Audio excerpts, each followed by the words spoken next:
Mostly जो दुनिया के जेन्युइन प्रॉफिट्स हैं, जो जेन्युइन प्रोफेसी करते हैं, वो वचन के साथ बहुत समय बिताते हैं। जब आप वचन के साथ ज्यादा समय बिताने लगते हैं तो परमेश्वर देखता है कि ये मेरे लिखे हुए वचनों के साथ बहुत समय बिता रहा है।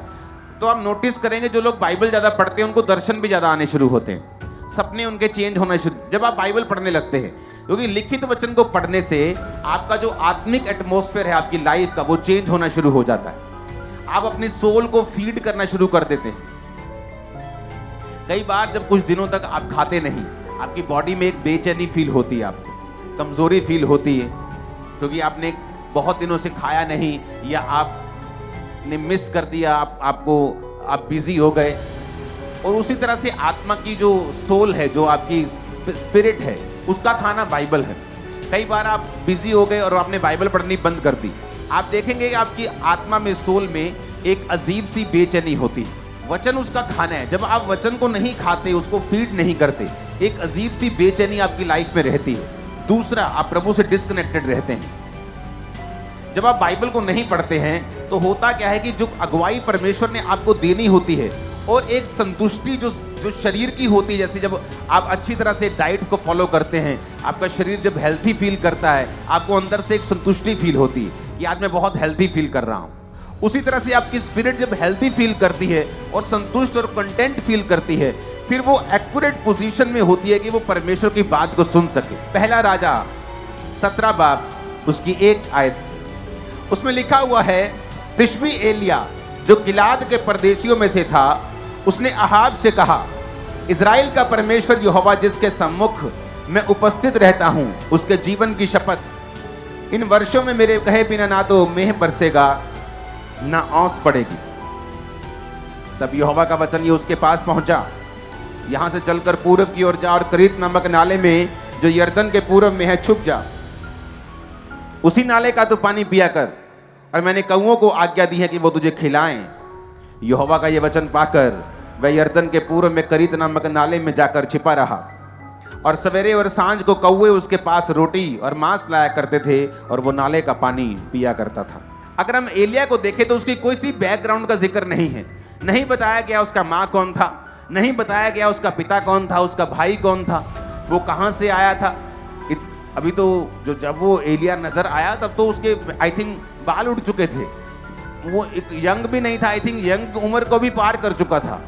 तो एलिया एक ऐसा मनुष्य एकदम से अपीयर होता है, एकदम से जाहिर होता है, ना उसकी बैकग्राउंड, ना माता, ना पिता, ना कोई क्या करता था, कौन सा बिजनेस करता था, कैसे प्रभु ने चुना, कुछ भी बताया, उसकी बैकग्राउंड नहीं बताई गई, लेकिन सीधा उसको राजा के सामने पेश कर दिया गया। बाइबल कहती है अगर तू काम करने में निपुण हो, कौन सा काम, अगर तू परमेश्वर के सामने सही रीति के साथ चले, तो परमेश्वर का वचन कहता है कि वो तुझे छोटे लोगों के सामने नहीं, बड़े लोगों के सामने खड़ा करेगा। हालेलुया। अगर आपको अपनी लाइफ का स्टैंडर्ड बढ़ाना है, आपको अपनी स्पिरिचुअल लाइफ का स्टैंडर्ड बढ़ाना पड़ेगा। बहुत सारे पास्टर्स कहते हैं मुझे अपनी सेवकाई का स्टैंडर्ड बढ़ाना है, आपको अपनी स्पिरिचुअल लाइफ का स्टैंडर्ड बढ़ाना पड़ेगा। जैसी आपकी स्पिरिचुअल लाइफ है वैसी ही आपकी सेवकाई होती है। आप मुंह से जो मर्जी कह दें, रिजल्ट बोलता है। हालेलुया। तो यहां पर जिक्र ये होता है कि एलिया का कोई भी बैकग्राउंड नजर नहीं आता। इसका मतलब क्या, परमेश्वर ने क्यों ऐसा किया कि एलिया का बैकग्राउंड क्यों नहीं बताया गया? क्योंकि वचन ये कहता है और बाइबल हमें बताती है, नए नियम में कुरिन्थिया में भी पौलुस लिखता है कि आपकी बैकग्राउंड कोई मायने नहीं रखती, आपकी जाति कोई मायने नहीं रखती, आपका पास्ट कोई मायने नहीं रखता, आप छोटे हैं, कहां से आए हैं, अनपढ़ हैं, पढ़े लिखे, कोई मायने नहीं करता। मायने क्या करता है? उसने कहा, उसने जब राजा से कहा इज़राइल का परमेश्वर यहोवा जिसके सम्मुख में उपस्थित रहता हूं, तो ये उसका सीक्रेट था कि जिस परमेश्वर के सामने मैं उपस्थित रहता हूं। एलिया एक ऐसा जन था जो रोज प्रभु के सामने उपस्थित रहता था, प्रभु के सामने खड़ा रहता था, उसकी हजूरी में रहता था, उसकी प्रेजेंस में रहता था, प्रार्थना में रहता था। ये उसका सीक्रेट था। तो परमेश्वर ये बताने की कोशिश यहां पे वचन में कर रहे थे कि अगर तुम प्रभु के सामने उपस्थित रह सको रोज, तो बाइबल कहती वो तुम्हें राजाओं के सामने भी खड़ा कर सकता है, तुम्हारे स्टैंडर्ड को बढ़ा सकता है। आमीन। मेरे को ऊंचे वाला चाहिए। तो यहां पर बाइबल कहती है कि उसकी बैकग्राउंड को इसलिए नहीं बताया गया कि ये आपको सिखाने के लिए हो, कि आपकी बैकग्राउंड मायने नहीं रखती। आप गरीब परिवार से जन्म लेकर भी यीशु मसीह में आकर उस गरीबी के बंधन को तोड़कर झंडे गाड़ सकते हो यीशु मसीह के नाम। मैं आपको बता रहा हूं, आप एक आम परिवार से आकर भी दुनिया के बेस्ट देशों में बेस्ट पोजीशन पे पहुंच सकते हो, अगर आप प्रभु के सामने उपस्थित रह सकते हो तो। हालेलुया। यहां पर एक राजा के सामने वो जिम्मेवारी लेता है कि मेरे कहे बिना बारिश भी नहीं आएगी, औंस भी नहीं पड़ेगी। इतनी दिलेरी कैसे हुई? जबकि अगर आप आगे पढ़ें, इसी एलिया की स्टोरी को आगे पढ़ें, जब उसने बाल के नबियों को और अशेरा के नबियों को मार दिया, 850 नबी एक दिन में मारे गए।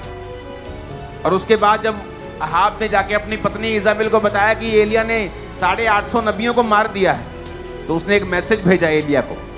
उसने कहा, एलिया अगर शाम तक मैं तेरा हाल वही ना कर दूं, तो देवता मुझसे भी वही अधिक करे जो उनके साथ हुआ है। तो बाइबल कहती है एलिया भागा।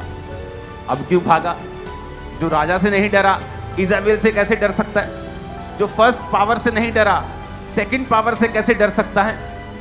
इसका एक एग्जाम्पल है कि जब चाहे वो एलिया था, नाम बड़ा था, लेकिन पावर का सोर्स परमेश्वर था। उपस्थित रहा प्रभु के सामने, और जब आप प्रभु के सामने उपस्थित रहते हैं, आप में एक अजीब तरह की दलेरी आ जाती है। वो कैंसर फिर आपको डराता नहीं, वो दुश्मन आपको डराने नहीं पाता, वो शैतान फिर आपको उससे डर नहीं लगता। लेकिन अब जब एलिया अपनी स्पिरिचुअल पावर को यूज करता जा रहा था, बाल के नबियों को मारा, आग उतारी, सब कुछ किया, प्रार्थना का लेवल लो हो गया। जब प्रार्थना लो हो गया और शैतान ने धमकी दी, तो बाइबल कहती भागा। इससे क्या मालूम होता है कि आपकी लाइफ में ना तो बल से कुछ होगा, ना शक्ति से होगा, ना आपकी विल पावर से होगा, ना आपकी शारीरिक दलेरी से होगा। बड़े बड़े शारीरिक दलेर जब परमेश्वर के राज्य को जरूरत होती भाग जाते हैं।